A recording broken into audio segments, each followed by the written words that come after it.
My name is Norma Caballero Lopez, and I was born in Geneva, California, a long time ago. I'm currently living in Oregon now, in Aloha. I work at Volunteers of America, home free right now.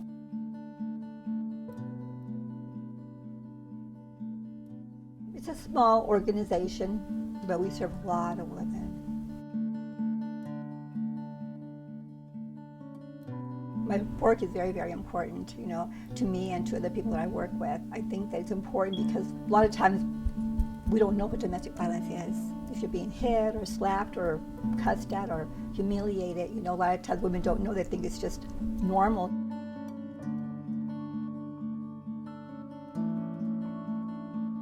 And I think that we need to educate not only the adults, but also the children and especially the teenagers who are growing up and going through this too.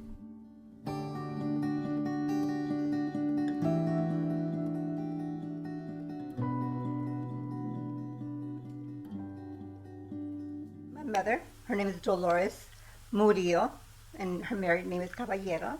My mother was born in Villa Unión, Durango, and then my father, Miguel Zamudio Caballero, and my father was born in just a little town next to hers called Orizaba, Durango. They went around for about a year, and then they got married. So that year after they got married, my father, he used to be a bracero.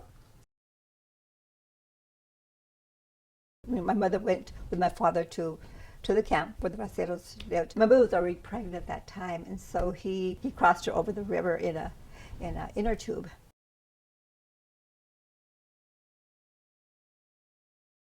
They were like, my father and my mother were like the last ones, I think, because my mother was going to have her baby at that time, so they stayed longer.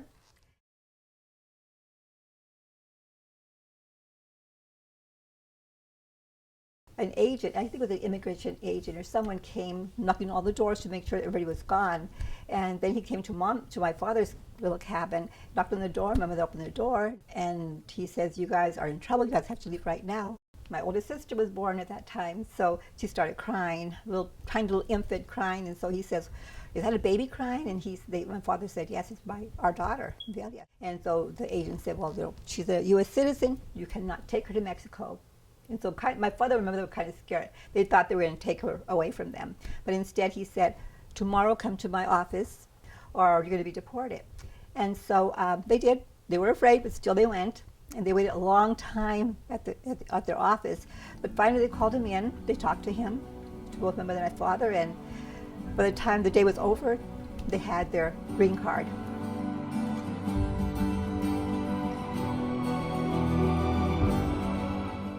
Not their temporary, not their residency, nothing like that, just the actual green card. And so since then, my father and my mother have been here in the United States, and we were all born here in the United States.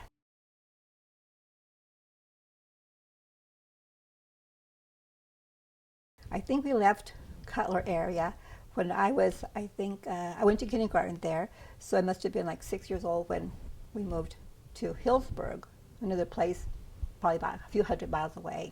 And we lived there for, till I was 15 years old.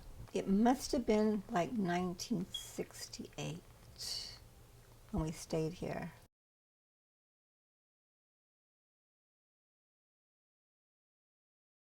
Being a farm worker, we lived at migrant camps where they recruited us to come to Oregon to work in the camps. They told us, "Come to Oregon, you're going to have a big house with a white picket fence and a real beautiful backyard." And so a bunch of people, we all came, and they took us way up in the mountains, and we came to our beautiful place, which was like probably about 100 little cabins, like the size of a bedroom, hundreds of them all in a row.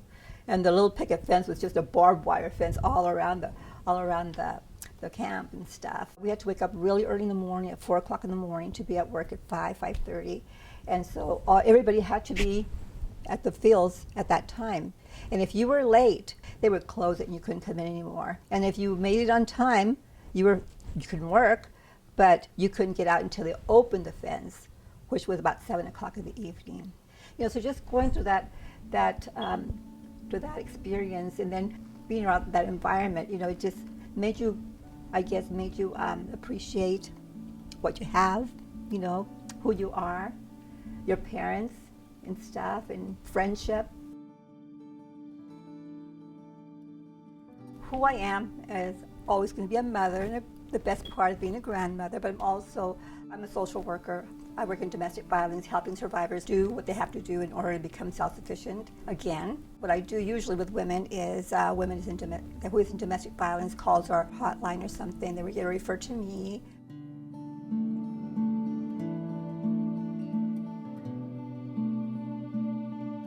A lot of times, a lot of women who get out of the situation don't have anywhere to go, which is one of the barriers for them to leave.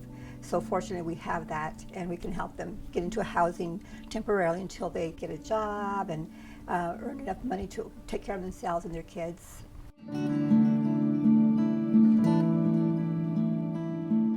There was a job opening at the Community Action Shelter. And so I got a job there, just being in the front office and stuff. And then a job became available as a case manager for the homeless families, and so I got that position. And that's where I started really talking to the women about, why are you homeless? You know, there's so many homeless women and stuff, and just interviewing all, and it's all the same thing. Because I don't have nowhere to go, because I believe in my abusive husband. So it all kind of it was like a puzzle that just came together, you know. And then after that, a job became available at a domestic violence program.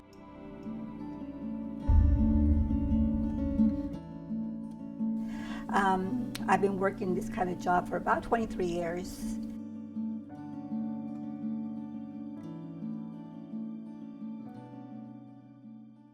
A long time ago, I didn't know this, but I think now I know that the reason that I'm in domestic violence and I find it interesting and I want to help survivors is because my mother was in domestic violence with my father.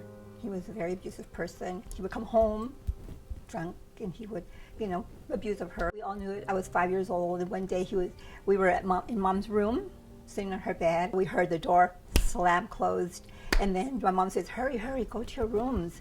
And so everybody took off, and I was frozen. I was scared, so I froze, and I didn't run. But I heard my father coming, so I hid behind the drape. And then my father came in, of course, yelling and everything, and I heard him slap her.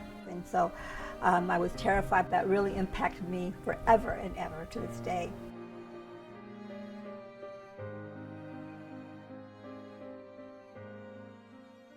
I didn't know what domestic violence was in the first place for a long, long time, even though I had also gone through it, until later on working with the women and finding out why and what was being done to them, and then kind of relating to them too, And then finally I found out the word domestic violence. And that's when I really focused on domestic violence, finding a job where I could help women survivors.